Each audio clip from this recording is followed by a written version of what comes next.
How to fix cursor or mouse pointer disappear in Chrome browser. 1. Quit Chrome and relaunch. 2.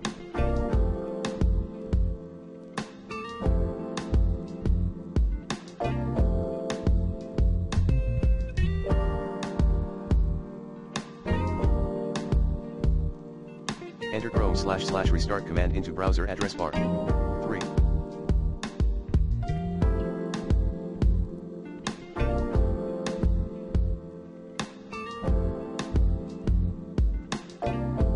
Enable/disable hardware acceleration. 4.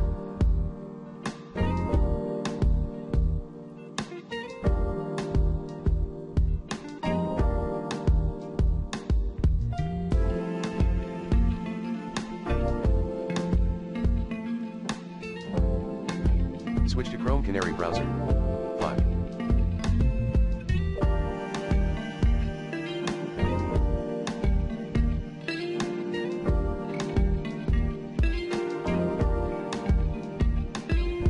Try some alternatives to Chrome browser.